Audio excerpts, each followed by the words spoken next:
सध्या शेतकऱ्यांच्या कामाला सुरुवात झाली आहे आणि शेतकऱ्यांना मुबलक खतांचा साठा जो आहे तो मिळावा यासाठी कृषी विभागाकडून याआधीच जो आहे तो संपूर्ण पाठपुरावा करण्यात आलेला होता। मात्र सध्याची जर परिस्थिती बघितली ती खतांची लिकिंगच्या समस्या किंवा त्या संदर्भातल्या तक्रारी शेतकऱ्यांकडून मोठ्या प्रमाणात येत आहे आणि एकूणच नाशिक विभागामधल्या देखील तक्रारी वाढत आहे आणि त्यासोबत कृषी मंत्र्यांच्या जिल्ह्यात या नाशिक जिल्ह्यामध्ये देखील या तक्रारी वाढत असल्याने आता सध्या कृषी विभाग देखील अलर्ट मोडवर आलाय। या संदर्भात बोलण्यासाठी माझ्यासोबत जिल्हा कृषी अधीक्षक आहेत। सर, एकूणच जर नाशिकची परिस्थिती बघितली तर मोठ्या प्रमाणामध्ये शेतकरी यांची संख्या जास्त आहे। सध्या खतांचा मुबलक साठा आपण बघतोय आपल्या माध्यमातून करण्यात आलेला होता।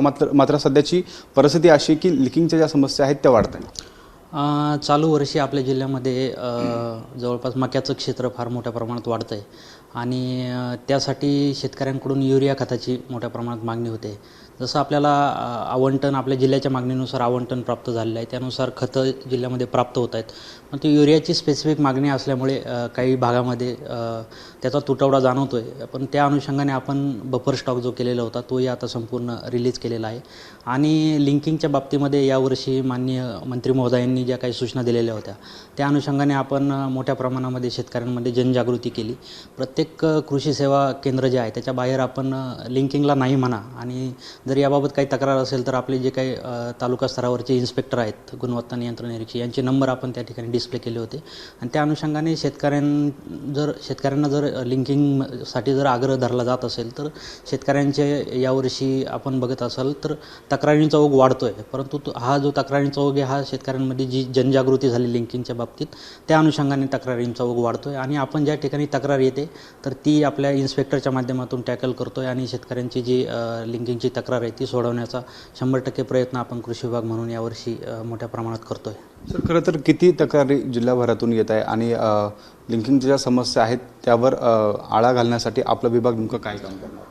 ज्या ज्या ठिकाणावरून ज्या भागातून आपल्याला तक्रारी येत आहेत आपण त्या ठिकाणी लगेच इन्स्पेक्टरला पाठवून प्रत्यक्ष पाहणी करतो आहे आणि शेतकऱ्याची तक्रार त्याच ठिकाणी आपण सोडवण्याचा 100% या ठिकाणी प्रयत्न करतो आहे। युरिया हे जे खत आहे हे मागणी मोठ्या प्रमाणात असल्यामुळे आणि त्याची किंमतही 266 रुपये असल्यामुळे त्याची मागणी जास्त आहे आणि पुरवठा जो आहे तर तो पुरवठा आपल्याला जसं आवंटन त्याप्रमाणे उपलब्ध होत असतो, महिन्याने तो पुरवठा आपल्याला होत असतो। परंतु मागणी अचानक वाढल्यामुळे काही ठिकाणी त्याचा तुटवडा निर्माण होतो, परंतु तो आपण बफर स्टॉकच्या माध्यमातून सोडवण्याचा प्रयत्न करत आहोत।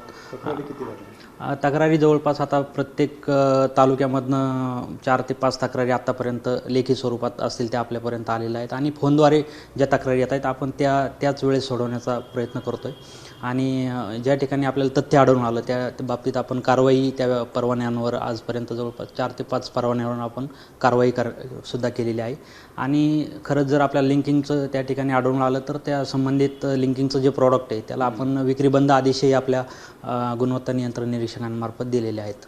नक्कीच आपण बघतोय नाशिकमध्ये मोठ्या प्रमाणात कांदा असेल, त्यासोबत ऊस असेल, द्राक्ष उत्पादक शेतकरी आहे आणि ज्या खत्यांच्या लिंकिंग समस्या आहेत त्या सोडवण्यासाठी आता कृषी विभागाच्या माध्यमातून देखील प्रयत्न केले जात आहे। जो बफर स्टॉक होता त्या माध्यमातून देखील जो तुटवडा आहे तो कमी व्हावा यासाठी कृषी विभागानं त्या ठिकाणी पाठपुरावा केला होता। मात्र सध्याच्या ज्या तक्रारी आहेत त्या तक्रारी देखील वाढत आहेत।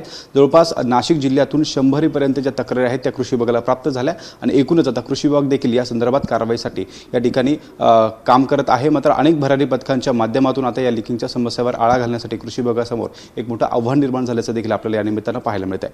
कॅमेरामन किरण कटरेसह शुभम बोडके, एबीपी माझा, नाशिक। एबीपी माझा, उघडा डोळे बघा नीट।